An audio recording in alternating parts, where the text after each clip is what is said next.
Support for this episode comes from Bike NWA. Did you know that May is National Bike Month? Celebrate alongside Bike NWA as they host weekly and overall challenges throughout the month of May. It's easy to participate, free to sign up, and is for all skills and abilities. Visit love2ride.net/NW-Arkansas today and start logging your rides to win cool prizes.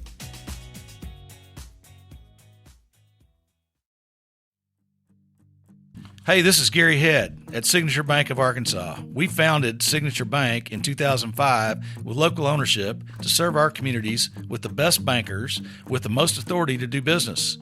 We have succeeded in growing our bank to over $800 million in assets, including $50 million in growth in the first quarter in 21. We have 155 teammates that love our communities and the customers that we serve. We are always here to serve and eager to do so. As Chairman and CEO, I welcome your call to have the opportunity to serve you.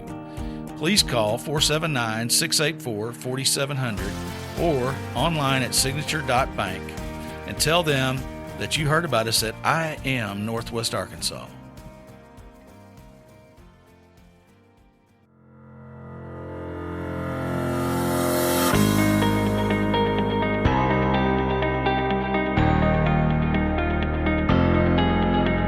It's time for another episode of I Am Northwest Arkansas, the podcast covering the intersection of business, culture, entrepreneurship, and life in general here in the Ozarks. Whether you are considering a move to this area or trying to learn more about the place you call home, we've got something special for you. Here's our host, Randy Wilburn.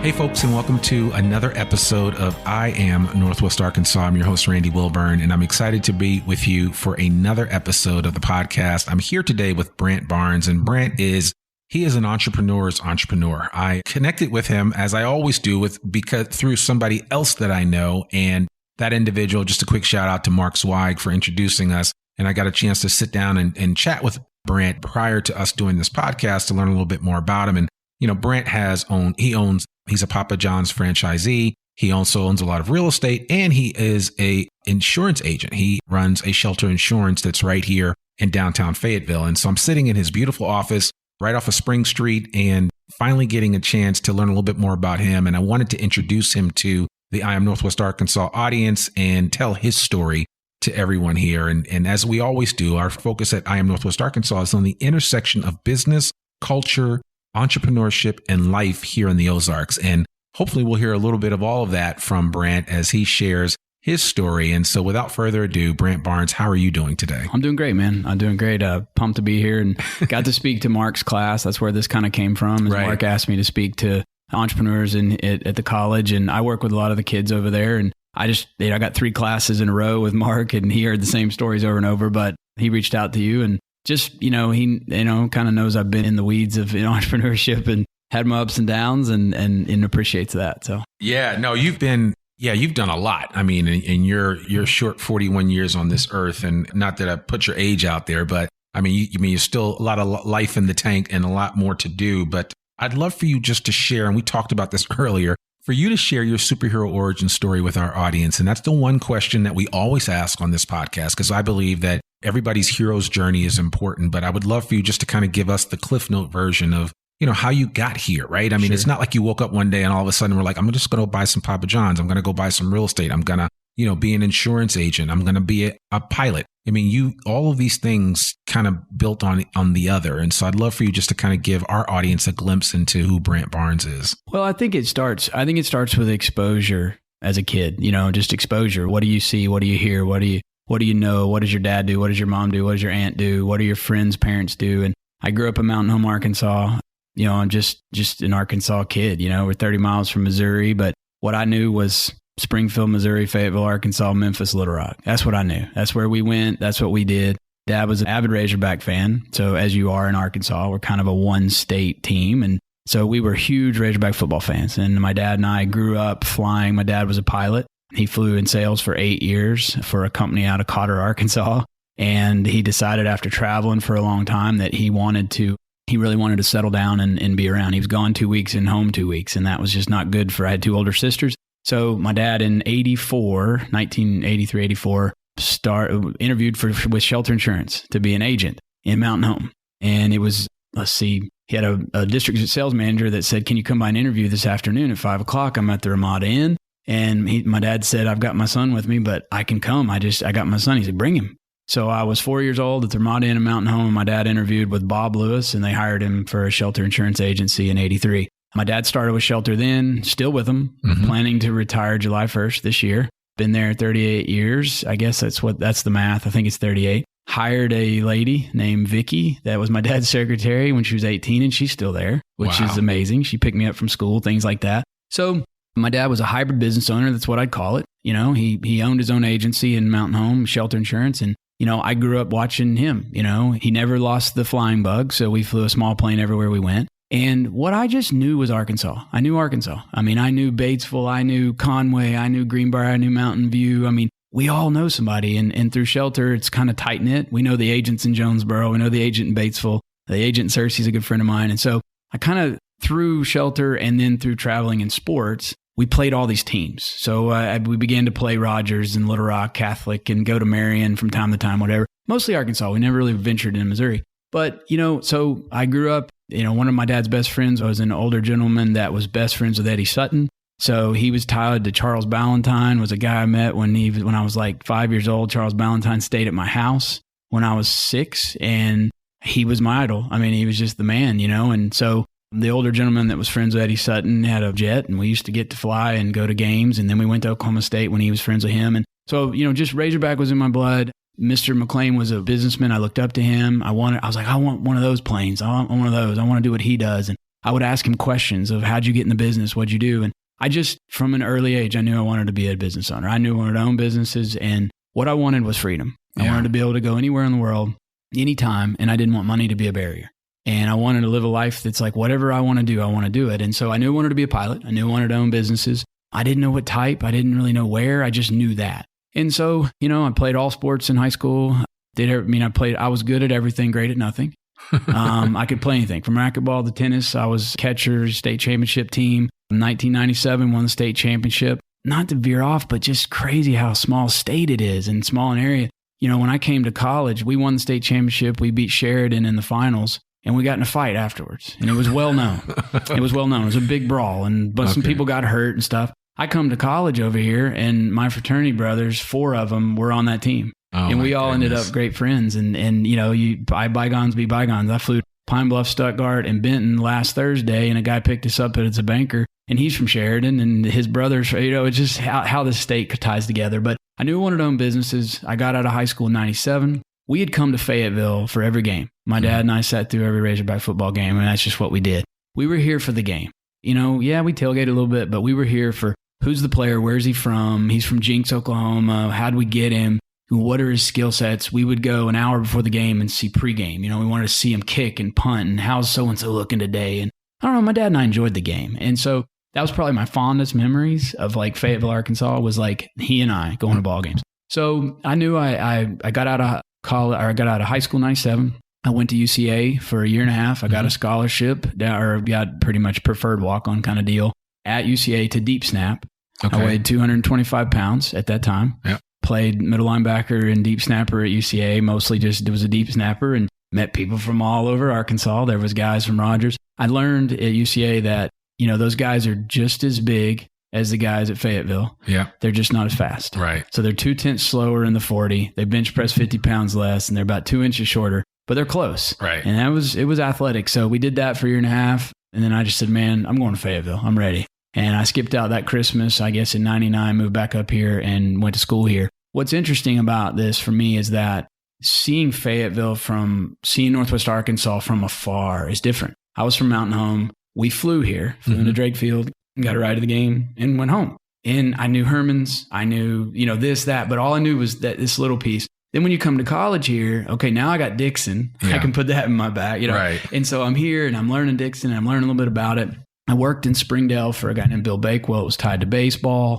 in my junior, senior year, he introduced me to Coach DeBryan. I started going pheasant hunting with a bunch of guys, Scott Tabor and a bunch of guys that played baseball, met Kevin McReynolds, Johnny Ray, got connected with those guys. So like it just blossomed from here, kind of my meeting the people from Northwest Arkansas. And so from there, I get out of school in 2001 and I'm like, what am I going to do? And I think that's the moment where I was just like, I just knew I wanted to own businesses. I knew I wanted to fly to work. And I knew that I wanted to be an entrepreneur. I wanted to chart my own path. I didn't want anybody in front of me saying, you can and can't do this. Right. And so I really needed out of Fayetteville. I really needed out of Mountain Home at the time. And I was like, man, I'm going to look around and see. There was a friend of mine that wanted to do a startup in Memphis. And they said, if you'll go there, we'll get you started. So I moved to Memphis. I moved to East Memphis and didn't know a soul, didn't know anybody over there.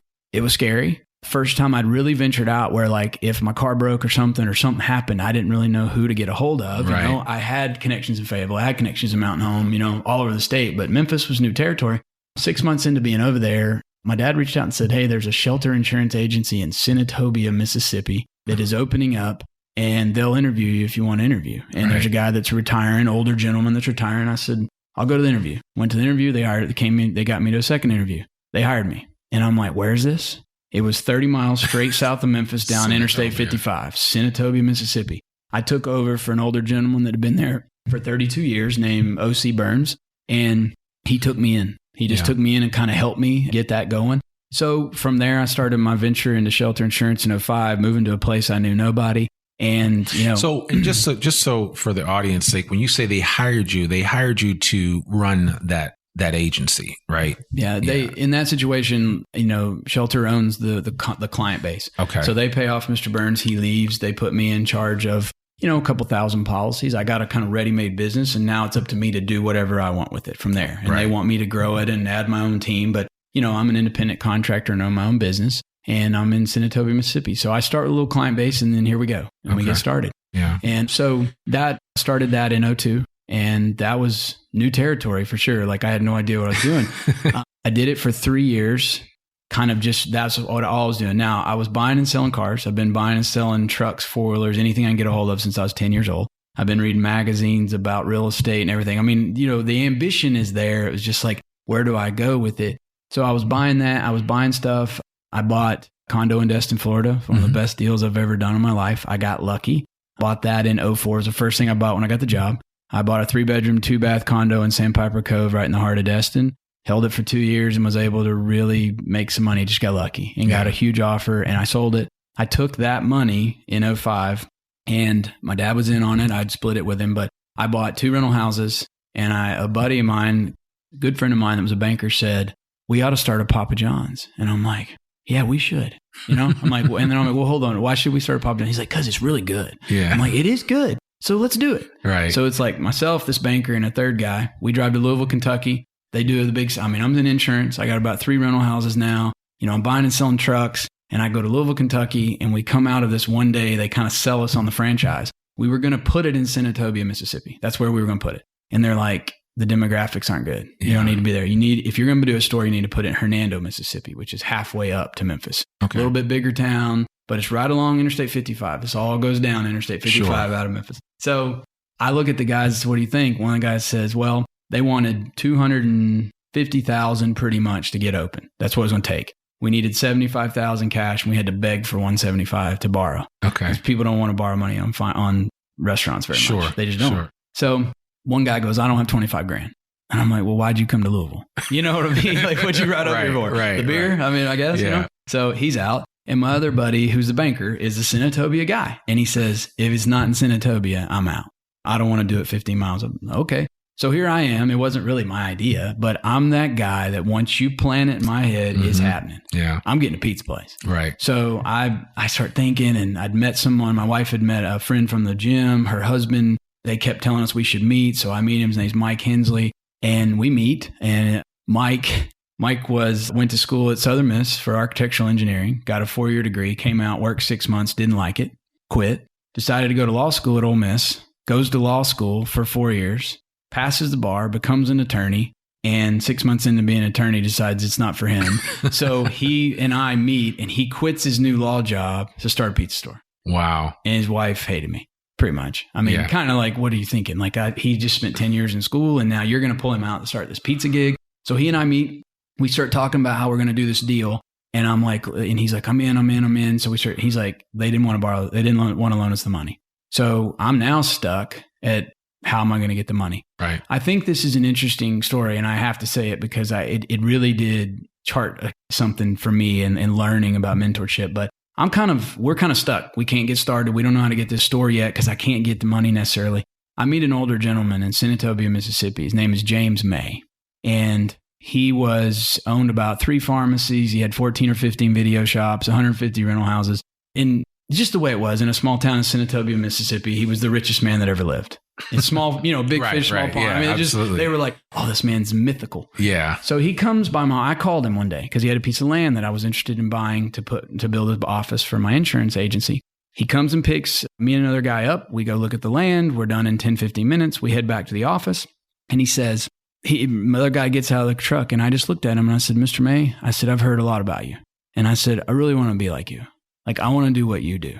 And he's like, really? I said, yes, sir. He's like, it's not as easy as you think. And I said, I understand, but like, how'd you get started? If you don't mind me asking, what could I do to be like you?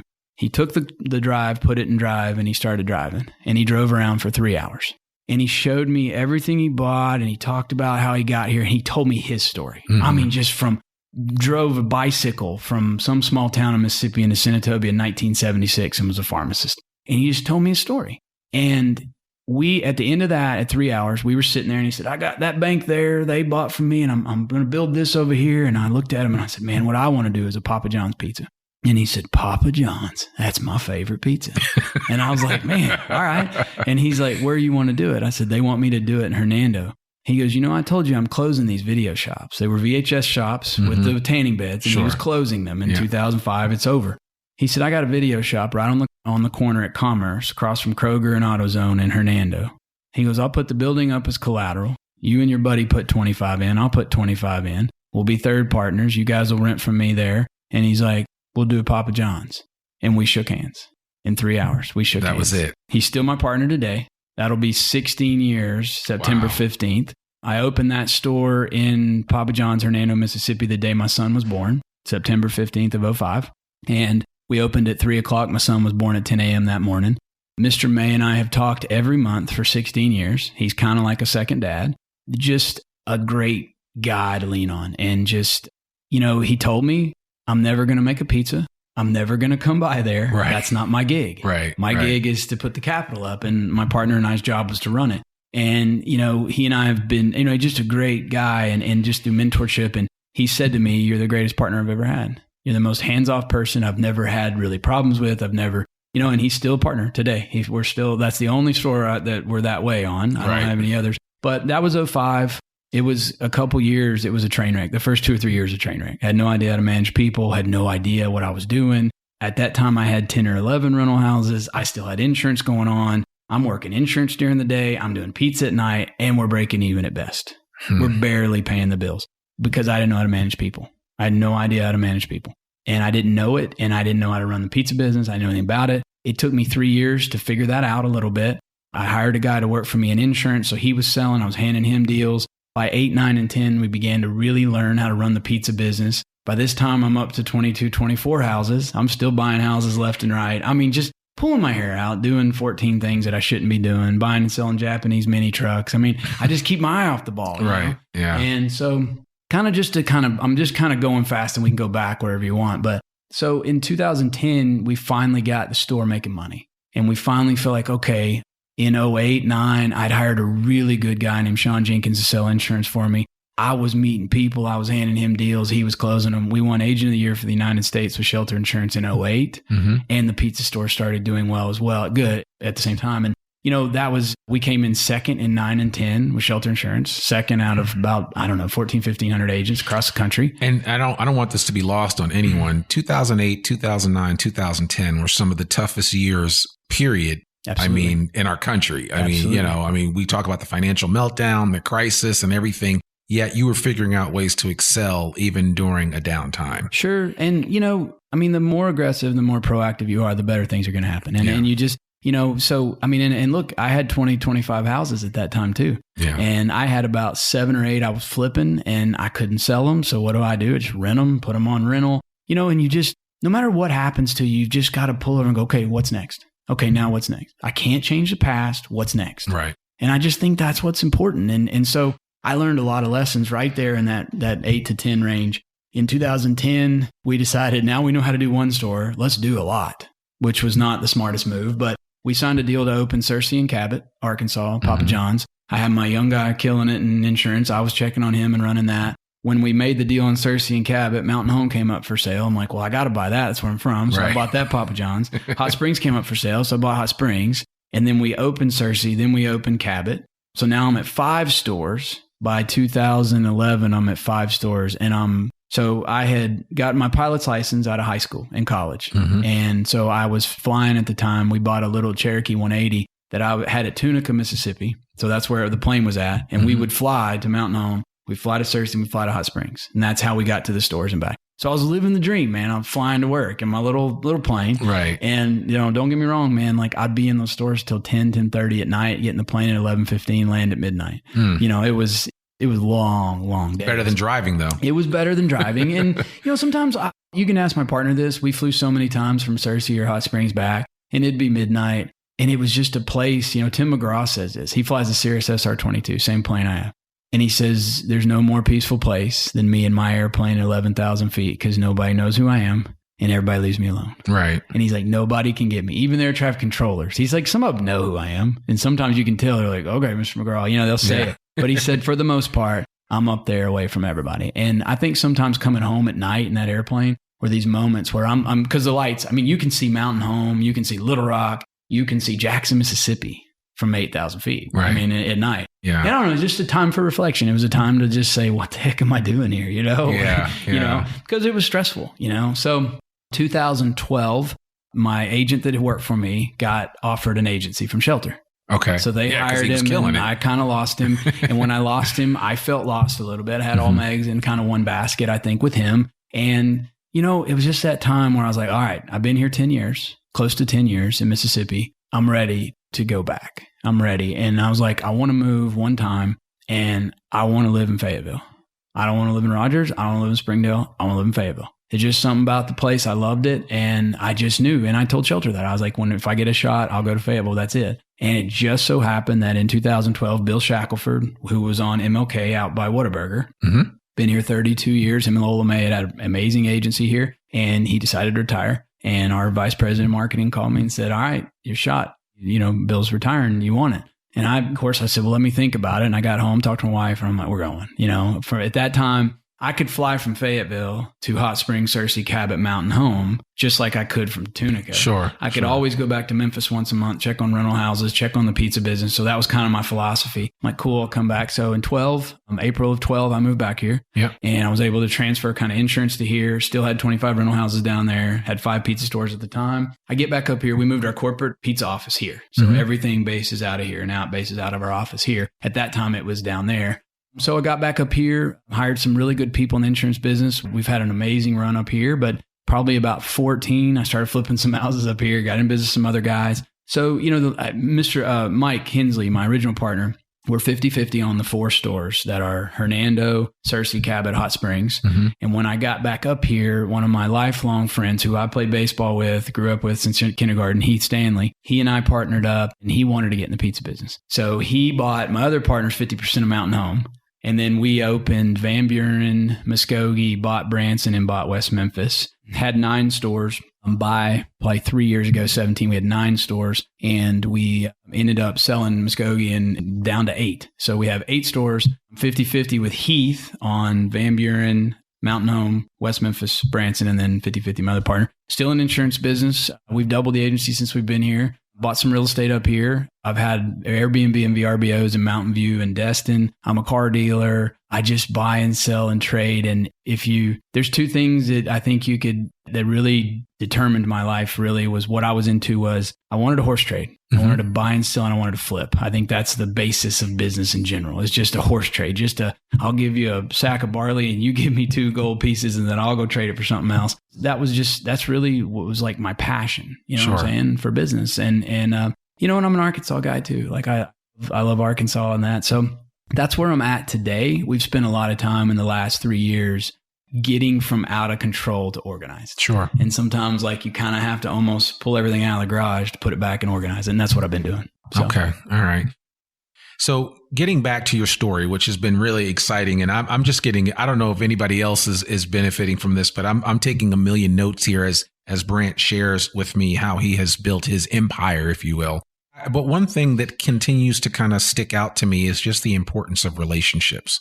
And I'd love for you just to kind of talk about, you know, how you've continued to develop those relationships on a personal, but even on a business level, because it seems like that's been one of the key ingredients to your success. Well, the first thing you learn about relationships is you think about the way others treat you. That's the first thing I think of with relationships. What do I think of this person or that person, and why? Why did I look up to this gentleman? Why?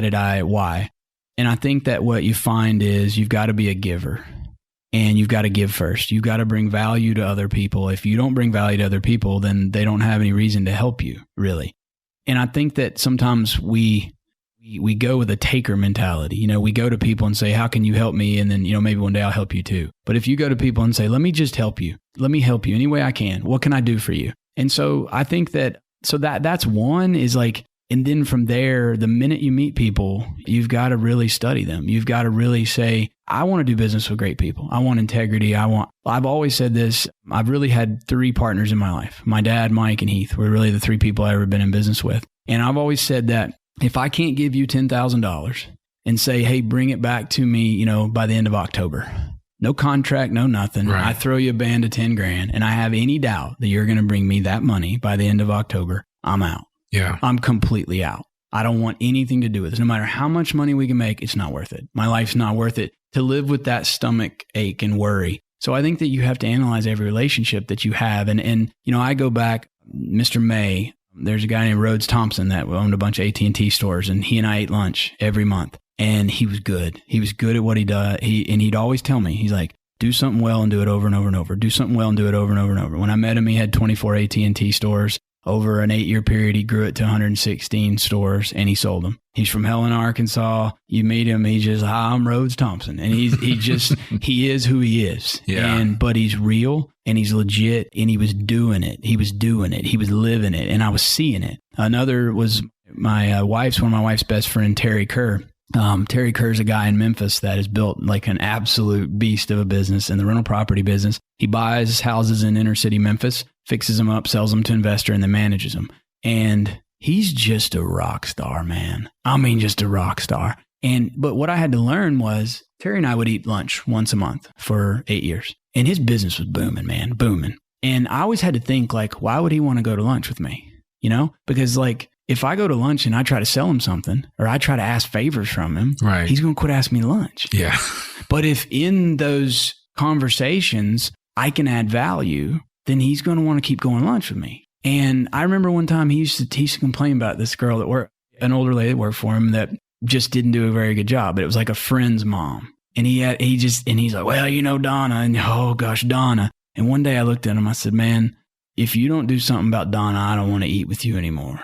Because I'm tired of hearing about it. Mm-hmm. You need to deal with it. And he's like, all right. And so it was about 3 or 4 months later, he's like, Donna went somewhere else to work. And he's like, dude, it was the best one of the, you know, and he's like, I got this new vibrant person and they're killing it. And so, you know, I felt like I had a value, you know, and sometimes I think in the world of when you deal with entrepreneurs and you deal with wealthier people, they're guarded. They're going to guard themselves. You know, I see it personally. I don't mean this mean, but I go to a chamber event or I go to things and it's like, I have to leave because like 9 people have already tried to hit me up and trying to sell me something. And I don't even know who they are. Mm-hmm. That's not how you do it, man. Yeah. You get to know me, I get to know you, and then we let business happen naturally. Yeah. And I think that a lot of wealthier, successful entrepreneurs they're going to hide in the shadows. You don't see them just out there everywhere. The ones that are doing it. Yeah. You don't, because they're busy and they got a million things going on. But if you can provide value and you can help them, then that's a different story. But I think a lot of people go with that taker approach. Let me go hit this guy up because he has 300 employees and I could get a big lick and make a big sales on this. I'm like, how about this? How about you go get to know that guy, figure out how you can help him, and at some point ask him or he'll ask you about doing business. And so I think that relationships are hugely important. And I think that and it takes time. And it takes time. And, you always hear about like the emotional bank account. Like, are you putting debits in or credits? I mean, which one are you doing? Because if your account's bankrupt with that person, you're in trouble. Yeah. Because when you go to call on some money, there's no money in there because you've never done anything for them. And so, and that doesn't mean like, quid pro, whatever you say that. Quid like, pro quo. That doesn't mean it's like that. I just mean that like always be thinking like, what value do I bring? What value do I bring to my wife? I love that and if I could add, one of the reasons why I did this podcast was because I like storytelling. I like doing podcasting and it's something that I'm good at, but I just figured I know everybody's got a story to tell. Sure. And that's actually what's opened the doors for me to meet so many people because people are always saying, how do you know all these people? And it's like, just because I've talked to them, and I've become friends with people. Sure. And, I leveraged was a relationship with Mark, but I've already put in all the credits with him over 24 years. Sure. So I can make some withdrawals now and I don't feel like, oh man, I shouldn't be doing this because, he's a mentor of mine or he's a friend, but he's also a mentor. And so I think that's an important message that people need to hear. And I love being able to have conversations like these because there's a lot of people that listen to this podcast and just listen to any type of information in general in terms of figuring out ways for them to advance themselves and be better. Sure. And I'm doing that. So even just sitting here listening to you is fuel for me to say, oh, okay, here's some things that I could do differently in certain relationships that I want. And if I'm going down the road like you went down and I'm trying to build something, then, I need to be very methodical about how I do it. And I need to be giving as much value as possible from my end, even if I don't think I have something to give. Sure. And let it be authentic and genuine. And let it find its path. Let it find it. I didn't like set up this meeting with Mr. May to like try to manipulate him into letting me have a pizza store or helping me get started. I didn't. It naturally happened, right? And when he bet on me, I felt obligated to win for him. He put his neck on the line for me. I got you. He told me he wasn't going to make pizzas. He never has. All good. I think that that's what's important is that you be you, you be genuine, you be authentic, and you truly have the best interest of everybody in mind and let the cards fall where they may. But sometimes we force things and that's not there maybe, So I think that's what's important is like, be you, be authentic, be genuine. Yeah. And that'll come out. They'll know it. Absolutely. For sure. Absolutely. So, again, since it's still in the midst of this at the time that we're recording this, it's March 2nd of 2021. We're still dealing with the pandemic. We're still dealing with the fallout and the residual effects of the pandemic. How have you maintained your business and just maintained what you're doing through this time period? Yeah, it's been interesting to say the least. We all, it's like that's a nice way to put it. Well, yeah, it's like we all anybody that's our age probably, or where were you at 9/11? Right, where were you? Right. It's like I remember where I was, and I think with that, I was actually skiing in Vermont when this all last year in February with a good friend, and we went up there, and I'm skiing, and I'm like, my wife's like, yeah, this thing's kind of growing, and I caught a plane back from Burlington, Vermont, and next thing you know, it's like, and it just was a ripple, right when it all went down, you're like, okay, well, I guess they're not gonna play basketball. Okay, well, I guess the NBA decided they're not, and Tim Duncan or somebody, well, what? It just went nuts. But I think with everything, and not to venture off the subject, but my dad and I had a plane crash 5 years ago. Yeah, I remember hearing about that. And as an entrepreneur, and I didn't even know this was happening. I think that as an entrepreneur, you've dealt with so many things. You've dealt with so many employees. You've dealt with so many COVID type things, and not COVID maybe, but just a lot. And they keep coming at you, and they come at you, and they come at you. And my dad and we took off 5 years ago. We were headed to Tunica to stop, and then we were going to go on to Atlanta. Got to 9,000 feet. I was flying. My dad was in the right seat. Heath, my partner, and the guy that worked for me, Ross Ingram, was in the back. And the engine started sputtering, and it started knocking, and it got worse and got worse and got worse. And the prop froze mid-flight, 9,000 feet, single engine plane with no engine. We're in a plane that with 80 gallons of fuel and people is not very long, So you immediately go, okay, what's next? Yeah. What's next? I'm like, okay, I'll go to Marshall, Arkansas, 38 miles. You got 22 miles to go, not making Marshall. Air traffic controller, go to Russellville. So immediately when something happens, you think options, right? Okay, what are my options? I can't make Russellville. He's like, turn to Russellville. I was like, I'm not going toward Russellville. There's too many trees and mountains over that way, and I'm not going to make the airport. I got to find something soon. Found a place in Hector, Arkansas. There was a little road that ran down the street, and I just looked at my dad and I said, I'm putting it down right there. And, I've been trained for that. I was like, I guess it was 19 or 20 when I got checked out in that airplane. And so we're going down in there. We get in, and I was kind of in a good spot to get in this road, but there was a power line you couldn't see till you got there. Oh. Had to make a decision to pull up or go under it. Split decision, make a decision. And I knew if I pulled up, I'd lose airspeed, maybe stall and kill us. I was like, we got to go through it. So I just dove the nose, went through the power line, yanked the power out to the whole community. Right. Hit the ground, right gear collapse, front gear collapse, and we just skid down this little county road. Down in a ravine, hit a pole, and stopped. And I just remember going, look at my dad, and I kind of nudged him, like, you all right? He's like, yeah. I look in the back, they're all right. And I'm like, all right, we lived. I mean, I don't know. I don't think I'm hurt, in shock, Right. So, there's some fuel. We can smell it, and we're hurrying. We're trying to get everything shut down and get out. My partner, Heath, he couldn't get the back door open. So he jumps through the front of the cockpit, hits my dad in the head of his elbow, slings open the door, and just starts running down the road. He just like, I'm going. We get out of the plane, and we're out of the plane for about 5 minutes.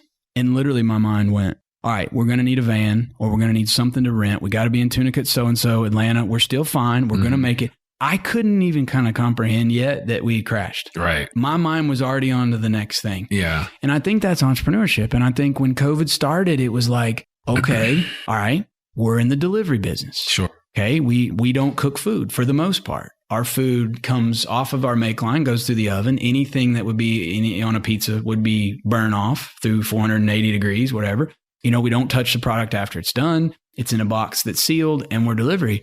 We might do all right here. We might be just fine. So we immediately talk to our employees, make sure that they understand where we're at. We start talking masks. I mean, you have to do all those things, and you put steps and measures in place. You listen to corporate. All of a sudden, corporate's having a podcast or a little meeting about every week. Here's what we're thinking. And so you shift to that. We go no contact delivery. So we have gone to that where customers can pick that they don't want, no contact. We know delivery is going to spike a little bit, so we're going to have to add drivers. That was an understatement. I mean, spike. Yeah. Yeah. I mean, we knew that, and we knew that it's a delicate subject with employees. Depending on seasons and stuff, we employ 160 to 180 people. Out of those 180, let's say, I would say 100 to 120 of them are under 21 years old. So you're dealing with youth, you're dealing with lack of knowledge. There's a lot of media that's saying one thing, saying another. You've got to have one uniform message, and the leader always has to say, we're going to be all right. Right. We're fine. Yeah. We don't have an engine, but we're going to land over here. Yeah.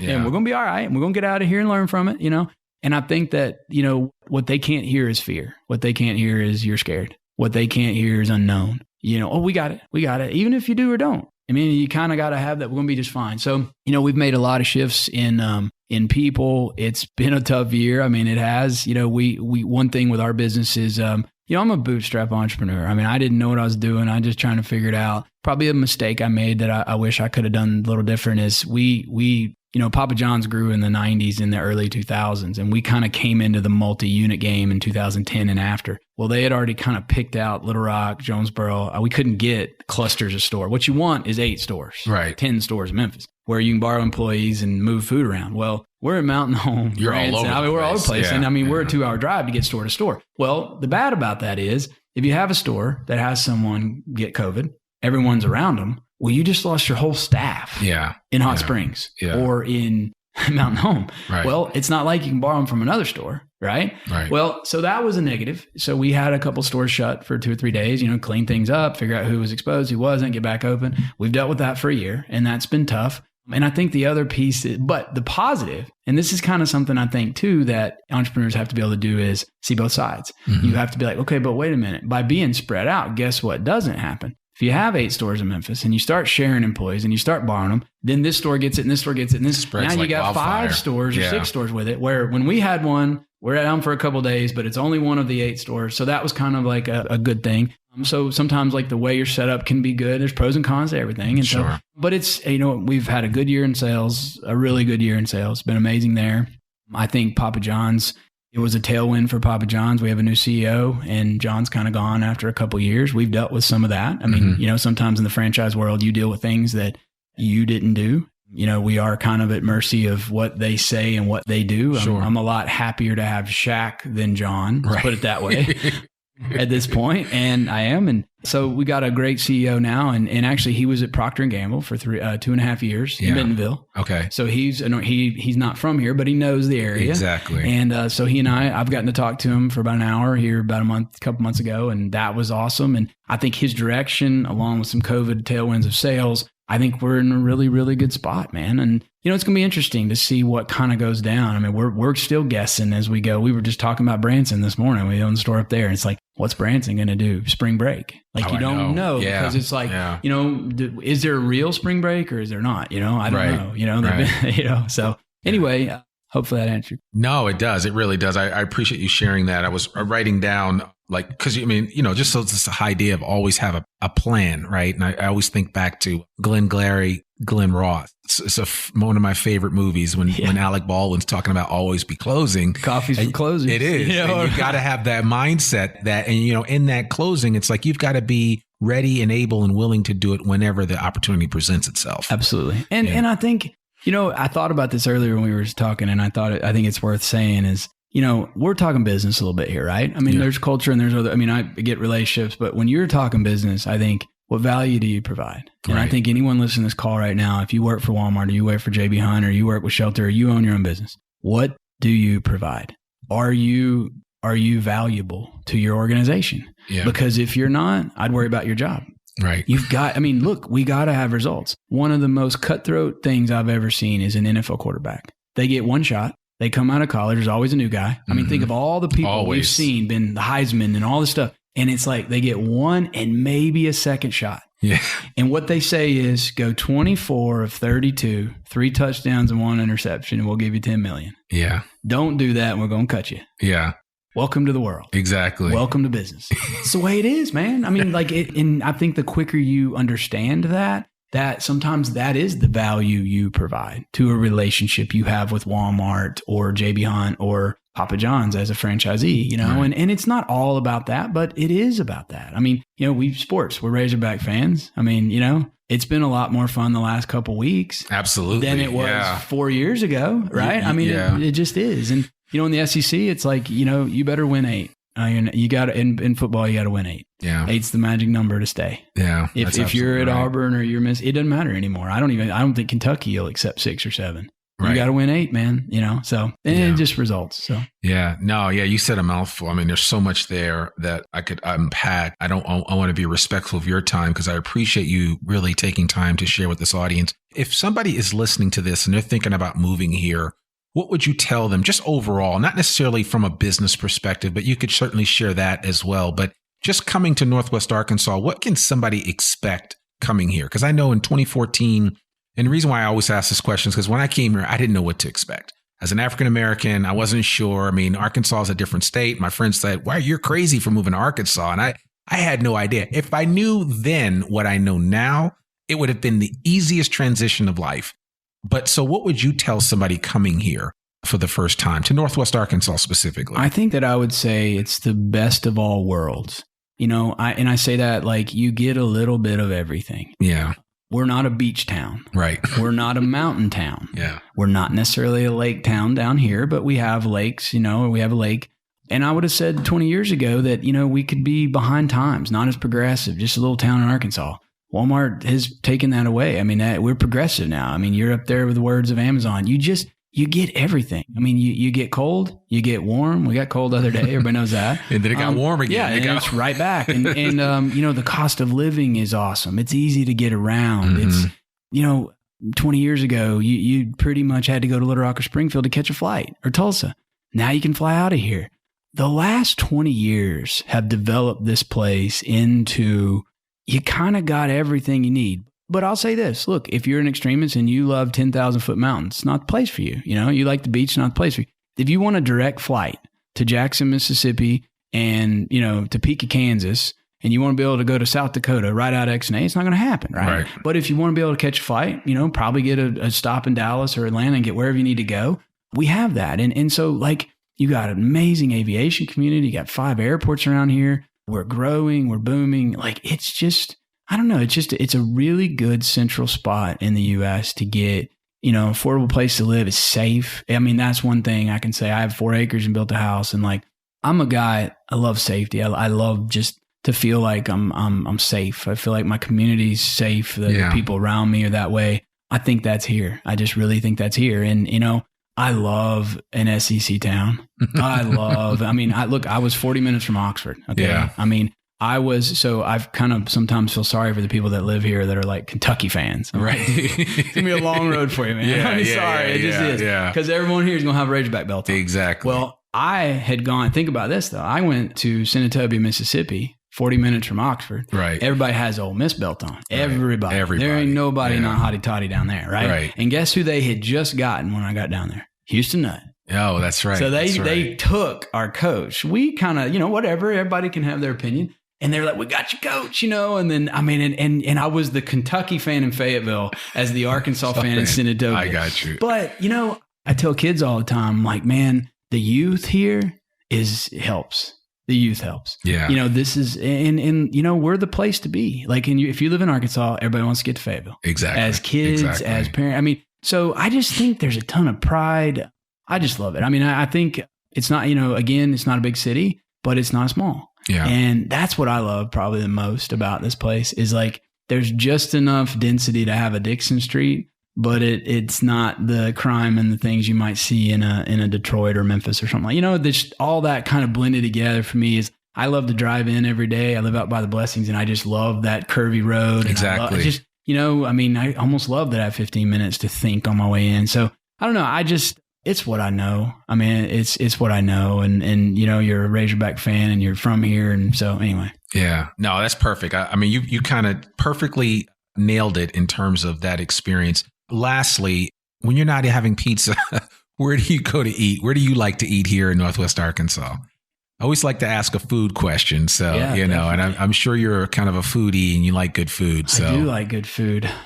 You mentioned Herman's earlier, and that was kind of probably been to Herman's much in a while. I know they're still open though. So I mean, unfortunately, I watch what I eat. I run 1,600 miles, 14 to 1,600 miles a year. Wow. So I run 120 to 140 miles. I've run 7 marathons so far. Okay. So I've been to New York City and stuff. So I watch what I eat kind of Monday through Friday, and I cheat on Saturday. Mm-hmm. So I mean, this sounds bad, but like I love to go to Whole Foods and get a variety of stuff. So like, give me some pizza and ice cream because Saturday's cheating. I mean, it's like I could eat a whole box of donuts. Sure. My wife and I would always, when we'd ate pizza, I'm going to give a secret here, is like Giraldi's. There's a Giraldi's pizza. Yeah, no, Giraldi's is good. There was a pesto pizza my wife and I used to get all the time and just really love it.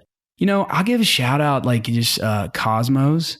Love Greek food. The Cosmos owners are like, that's an owner operated business. And that's what it's all about, man. I mean, they're there. He's always making food. She comes walking up to us and super nice. And I'm giving a plug to them, but they're amazing. Right. They hire great people. I think their food's good. Yep. So we go there quite a bit. Okay. My son loves Angus Jacks. I mean, it's just like one of those things. My son's autistic and he has a gluten-free, bun and a burger with nothing on it. Just the burger and that and the French fries. So that's a staple. So, those are probably my favorites. I'm not a big food guy, but like, I'd say Cosmos is our most staple place we go. Yeah, so I've been there. Yeah, their fries are amazing and they are really good. And their Greek salad, I'm a big Greek salad person. So they put the right salty olives on there. I mean, they're just right. Wife loves Indian, and we go to I think it's R&R Curry in Springdale. Oh, R&R Curry is really good. Mark actually taught me about R&R Curry. I like there, and I like Kana Grill, which is also really good. Right across Kana Grill's right almost across the street from Cosmos. Okay. On North College. I got to check it out. Yeah, we've had it. Kana Grill's good. So I love R&R. It's good stuff. So. Listen, we've got great culture. We've got great food. Yeah. And you would think, we're in Northwest Arkansas. It's like, are you sure? But I'm like, yeah, I tell people all the time, the food's good. You come here to visit, I'm taking you out. You're going to see that you're going to, have a great time. I mean, every time my mom comes here, I take her to Crystal Bridges because I want her to see that, listen. Yeah. And every time she comes, she sees something new. And I'm like, that's what it is. I think something that can happen to you if you're not careful is you take things for granted. Yeah. And you really do. Once you live somewhere a while, and, we have a place in Destin, and I always said I wouldn't move there because I couldn't afford to I love the ocean. I love it. The breeze, the smell, the water. We had a boat there for a while. We used to go to this little spot. You'd go out the Crab Island and you go out Fort Walton Bridge. And we'd go around to this spot, and we had a little cabin cruiser, and my son would play inside. and we could set the boat in 4.5 feet of water, and it was like a Corona commercial. Sure. And you could go to this other spot that was down by Herbert Field, just past Fort Walton in Santa Rosa, and you could park in this little, real like Corona commercial spot. It was like a little island, and you could park right there in 4 feet of water, and the jets would come in to the airport, to the base, and I'd watch the planes and all these things. But I always said that if I lived down there, that I might lose that feeling. Mm-hmm. And I didn't want to lose that feeling. So I was like, I'll live up here and we'll, we can fly in 3 hours in plane to get there. And you can appreciate it when you're there. Love it. Yeah. But if I got down there, I think I might take it for granted. And I think we do that here is my point. And I think Crystal Bridges is like an amazing place that like we just kind of, people travel from all over to come see Crystal Bridges and we don't even go. Exactly. Like, what the heck? I know, it's crazy. I'm like, you haven't been to, I talk to people that have lived here and they're like, what? Yeah, we don't go. And I'm like, well, we even talk about cost of living. I mean, people, I built a house out where we are and we have a pool and nice. And people come out there and, from New York, my buddy from Brooklyn, and he's like, oh my gosh, like, and I'm like, it's not as bad as you think, and so we kind of take that for granted, but it is. And I think the one thing, that we didn't have, and I mean this 15, 20 years ago, is it wasn't as progressive as it is now. I think we're more of an appeal. More diverse. For people, to move here from California or anywhere else. And that might not have been the case 15 or 20 years ago. Yeah. And I have to say this one other thing that's, I go back and just, the stories and just remembering, but I met Sam Walton one time and I was young and I might've been 5 years old. And I never forget this. My dad and I went to a Kentucky Fried Chicken in Bentonville. I don't know why we were there. I was 5 years old. And we pulled up and I will never forget that Silverado. It was like, I think it's a red and gray 2-wheel drive or maybe Silverado. It's at the deal. And we walked in and I remember my dad was that's Mr. Walton. My dad's like, I think that's Mr. Walton.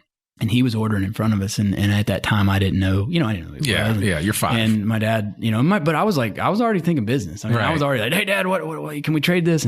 And Dad's like, Mr. Walton, this is my son, Brant. He's like, how you doing, young man? And he shook my hand. And I'll never, and I have something crazy like around here that you just never know, and to think that we have that much of a titan of business that was just an old farm boy from right here, man. It's so awesome. And, it is. And he was in aviation and he was, kind of, just his story of just rambling and going. That's all I've ever done. It's just ramble and go. I bought a car that sported 5 minutes on simulcast just because like I want to keep that edgy, just sporadic thing going. And I don't know, he had a lot of great stories about that. So, I'll tell this story and then we'll close it out. I think that when I had read his biography a long time ago, and then I got back and I read it again and I appreciated it even more once I started living here. And a lot of people, I've told people, oh man, just read Sam Walton's biography and, learn about it. And I've run across or run past in the same room with Alice Walton and Stuart Walton and some of the other Walton family members. And it's just what they've been able to do with this community is amazing, and it kind of started with them really. And it has built beyond there. Jones Trucking Line, JB Hunt, Tyson, and the list goes on. And to me, the future is really bright for Northwest Arkansas. Absolutely. And I would say, one other thing I would say on that note is like, you talked about what could people get from this, us talking today. And the one thing that comes to mind so much is we live in a society that, and literally for 20 to 30 years, we've been about building comfort. Yeah. Everything easier. Let's, automatic cruise control, automatic this. And where we learn is on the edge of comfort. Where we learn is when we get out of control, where we learn. And like Sam Walton knew that he had to push boundaries. He had to open in Kansas. He had to open here. I mean, the guy could have had 10, 15 stores, been a wealthy guy and had a twin engine airplane in Bentonville. And that was it. And kind of called it quits. But like, you got it. Like entrepreneurs get uncomfortable. They push themselves into territories that others won't. Yeah. And that's not our human nature. Our human nature is be safe. Oh, be conservative. Oh, careful. But it's like, the kind of adage, scare money don't make money, man. I mean, it is what it is. And if they didn't have that ambition and he didn't want to keep it rolling, probably when people were like, could you slow down? Yeah. You have 300 stores. That's not what it's about, man. Exactly. Like I got more. I want more. I mean, not more money, just more chances. More territory. I want to meet more people. I want to be in California and Arizona. You just have to get uncomfortable. Yeah. You have to. Oh man. I swear, You're preaching to the choir, man. I love that. I don't know about you folks, but if you didn't get something out of this, you need to rewind this and listen to it again because Brant just dropped some serious knowledge and some serious information. And I love that quote. Where we learn is in the edge of comfort. And, I think that is so perfectly true. And I'm going to wrap it up here. We'll probably have to do a part 2 at some point in time because I'm sure that Brant's going to have some more more stories to tell in the very near future because this man is not allowing any grass to grow under his feet. So, man, Brant, thank you so much for taking the time. You didn't know me, but you knew Mark and you trusted that, well, if Mark knows this guy, he must be okay. So I appreciate you taking the time sincerely to meet with me and just share your story with the I Am Northwest Arkansas audience. So thank you so much. For sure, man. I'd appreciate what you're doing too. That it's huge. It really is. Thank you. I appreciate People don't that. know a lot of these folks and what they're doing. So. Yeah, absolutely. Well, everybody's story matters. So, well, folks, that's another episode of the I Am Northwest Arkansas podcast. To learn about us or to read or download the show notes from today's episode, visit iamnorthwestarkansas.com. We'll be sure to put in some contact information for Brant Barnes. If you want to check out, if you need some insurance and you want to check out Shelter Insurance, you'll be able to do that. If you just want some pizza, you can find out where all his Papa John pizzas are. We'll make sure all of that is in the show notes so that you can check that out. Please continue to listen to the podcast and sign up for our free newsletter to keep up with all things Northwest Arkansas. You can subscribe to the I Am Northwest Arkansas podcast wherever you listen to it. It doesn't matter whether you're on Android or iOS, just subscribe and please consider rating and reviewing us on Apple Podcasts. Obviously, our podcasts come out every Monday without fail, rain or shine. It's there for you. I'm your host, Randy Wilburn, and we will see you back here next week with another new exciting episode of I Am Northwest Arkansas. We'll see you soon. Peace. We hope you enjoyed this episode of I Am Northwest Arkansas. Check us out each and every week, available anywhere that great podcasts can be found. For show notes or more information on becoming a guest, visit iamnorthwestarkansas.com. We'll see you next week on I Am Northwest Arkansas.